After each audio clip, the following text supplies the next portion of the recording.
നമസ്കാരം. അയ്യപ്പന്റെ സ്വർണം കിട്ടത് ആരാണെങ്കിലും അവരൊക്കെ ഓരോരുത്തരായി മാളത്തിൽ നിന്ന് പുകഞ്ഞു പുറത്തു ചാടുന്നത്.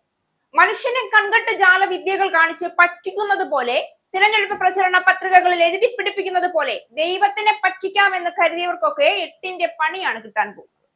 ഞാനൊന്നും അറിഞ്ഞില്ലേ രാമനാരായണ എന്ന് പറഞ്ഞ് കൈ കഴുകി മുഖം തിരിച്ചിരിക്കുന്നവരെയൊക്കെ തൂക്കിയെടുത്ത് അകത്തിടാനുള്ള വാതിലുകൾ ഓരോന്നായി തുറന്നു വെച്ചുകൊണ്ട് പുതിയ അറസ്റ്റ് കൂടി ശബരിമല സ്വർണ്ണക്കൊള്ള വിഷയത്തിൽ നടന്നുവരുന്നു. ശബരിമല സ്വർണ്ണക്കൊള്ള കേസിൽ ഒരു മുൻ ഉദ്യോഗസ്ഥൻ കൂടി അറസ്റ്റിലായി. മുൻ അഡ്മിനിസ്ട്രേറ്റീവ് ഓഫീസർ ശ്രീകുമാറിനെയാണ് SIT അറസ്റ്റ് ചെയ്തത്. 2019 ദ്വാരപാലക ശില്പങ്ങൾ പുറത്തേക്ക് കൊണ്ടുപോകുമ്പോൾ ശബരിമല AO ആയിരുന്നു ശ്രീകുമാർ. ഹൈക്കോടതി മുൻകൂർ ജാമ്യാപേക്ഷ തള്ളിയതിന് പിന്നാലെയാണ് അന്വേഷണ സംഘത്തിന്റെ നടപടി. ഇനി ദേവസ്വം ബോർഡ് സെക്രട്ടറി ആയിരുന്ന S ജയശ്രീയെ കൂടി അറസ്റ്റ് ചെയ്യേണ്ടതുണ്ട്. ജയശ്രീ സുപ്രീം കോടതിയിൽ മുൻകൂർ ജാമ്യ ഹർജി നൽകിയിട്ടുണ്ട്. ജയശ്രീയുടെ ആരോഗ്യസ്ഥിതി മോശമാണ്. ഇത് പരിഗണിച്ചാണ് തൽക്കാലം ജയശ്രീയെ അറസ്റ്റ് ചെയ്യുന്നില്ല എന്ന് SIT തീരുമാനിച്ചിരിക്കുന്നത്. ശബരിമല സ്വർണ്ണക്കൊള്ളയ്ക്ക് പിന്നിൽ 500 കോടിയുടെ പുരാവസ്തു കടത്താണെന്ന രമേശ് ചെന്നിത്തലയുടെ ആരോപണം ശരിവെച്ച് വ്യവസായിയുടെ മൊഴി അന്വേഷണ സംഘത്തിന് കിട്ടിയതിനു പിന്നാലെയാണ് അന്വേഷണത്തിന് അതിവേഗം പ്രാപിച്ചു കഴിഞ്ഞത്. നിയമസഭാ തെരഞ്ഞെടുപ്പിന് മുൻപ് തന്നെ ഉന്നതരെ അടക്കം തെളിവ് സഹിതം തൂക്കിയെടുത്ത് അകത്തിടാനുള്ള പഴുതടച്ച ശ്രമത്തിലാണ് അന്വേഷണ ഉദ്യോഗസ്ഥർ മുന്നോട്ട് പോകുന്നത്. മാളത്തിലിരിക്കുന്നവരും ഇപ്പോഴും കൈകൾ ശുദ്ധമെന്ന് വാദിക്കുന്നവരും ഒക്കെ അടപെടലും പെടുമെന്ന കാര്യം ഏതാണ്ട് ഉറപ്പായി കഴിഞ്ഞു. ശബരിമലയിലെ സ്പോൺസറുടെ പണത്തിൽ സിംഗപ്പൂരിൽ വിദേശയാത്രയ്ക്ക് പോയ മുൻ ദേവസ്വം ബോർഡ് അംഗത്തിനെയും പ്രത്യേക അന്വേഷണ സംഘം തെളിവ് ശേഖരണം തുടങ്ങിക്കഴിഞ്ഞു. ഫോട്ടോഗ്രാഫറുടെ ശുപാർശയിലാണ് യാത്ര എന്നാണ് സൂചന. CPI അംഗമായ മുൻ ബോർഡ് അംഗം മൊഴി നൽകേണ്ടി വരും.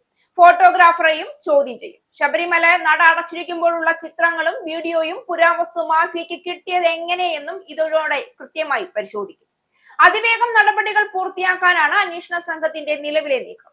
പുരാവസ്തു കടത്ത് സംഘത്തെ കുറിച്ചുള്ള വിവരങ്ങൾ വ്യവസായി കൈമാറിയതിൽ രമേശ് ചെന്നിത്തലയുടെ ആരോപണം ശരിവെക്കുന്ന തരത്തിലുള്ള മൊഴി ലഭിച്ചതോടെയാണ് വിശദ അന്വേഷണത്തിലേക്ക് കടക്കാൻ അന്വേഷണ സംഘത്തിന് തീരുമാനമെടുത്തത്. ഇതിനിടെയാണ് ദേവസ്വം ബോർഡ് മുൻ അംഗങ്ങളുടെ വിദേശ യാത്രകളെ പറ്റിയുള്ള സൂചനകളും അന്വേഷണ സംഘത്തിന് ലഭിക്കുന്നത്. മുൻ ദേവസ്വം ബോർഡ് പ്രസിഡന്റ് PS പ്രശാന്തിന്റെ മൊഴിയും രേഖപ്പെടുത്തും.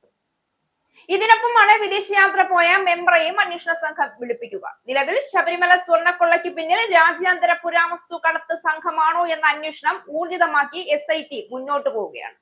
രമേശ് ചെന്നിത്തല പറഞ്ഞ വിദേശ വ്യവസായിയുടെ മൊഴി അന്വേഷണ സംഘം എടുത്തത് കാലതാമസം പോലും ഇല്ലാതെയാണ്. സ്വർണ്ണക്കൊള്ളയ്ക്ക് പിന്നിൽ 500 കോടിയുടെ പുരാവസ്തു കടത്താണെന്നും ഇതിനെക്കുറിച്ച് മലയാളിയായ വിദേശ വ്യവസായിക്ക് അറിയാമെന്നുമായിരുന്നു ചെന്നിത്തല അന്വേഷണ സംഘത്തെ അറിയിച്ചത്.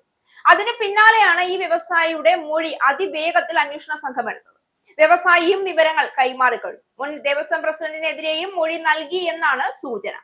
അങ്ങനെയെങ്കിൽ ശബരിമലയിലെ യോഗദണ്ഡും രുദ്രാക്ഷമാലയും അടക്കം അന്വേഷണ പരിധിയിലേക്ക് ഇനി വരും. ഇതിന്റെ കാലപ്പഴക്കം നിശ്ചയിക്കണമെന്നും ആവശ്യമുണ്ട്. ദുബായിലെ വ്യവസായിയാണ് മൊഴി നൽകിയത്. ശബരിമല സ്വർണ്ണക്കൊള്ളയിൽ 2019-20 ദേവസ്വം ഭരണസമിതിക്കൊപ്പം കഴിഞ്ഞ ഭരണസമിതിക്കും പങ്കുള്ളതായി വ്യക്തമായതോടെ സ്ഥാനമൊഴിഞ്ഞ പ്രസിഡന്റ് PS പ്രശാന്തിനെ ചോദ്യം ചെയ്യാനാണ് SITയുടെ അടുത്ത നീക്കം. ഉണ്ണികൃഷ്ണൻ പോറ്റിയെയും മുരാരി ബാബുവിനെയും ചോദ്യം ചെയ്തപ്പോൾ ലഭിച്ച ചില നിർണായക വിവരങ്ങളെ തുടർന്നാണ് പ്രശാന്തിനെ ചോദ്യം ചെയ്യാൻ തീരുമാനിച്ചിരിക്കുന്നത്. PS പ്രശാന്ത് നിർബന്ധിച്ചതിനാലാണ് ദ്വാരപാലക പാളികൾ അഴിച്ചെടുക്കാൻ ആജ്ഞ നൽകിയതെന്ന തന്ത്രിയുടെ മൊഴിയും SIT പരിഗണിച്ചു കഴിഞ്ഞു. 2019 നടന്ന സ്വർണ്ണക്കൊള്ളയ്ക്ക് ദേവസ്വം ഭരണസമിതിക്കൊപ്പം ഉദ്യോഗസ്ഥർക്കും പങ്കുണ്ടായിരുന്നുവെങ്കിൽ 2025 കൊള്ളമറയ്ക്കാൻ നടത്തിയ നീക്കത്തിനു പിന്നിൽ വലിയ ഗൂഢാലോചനയുണ്ട്.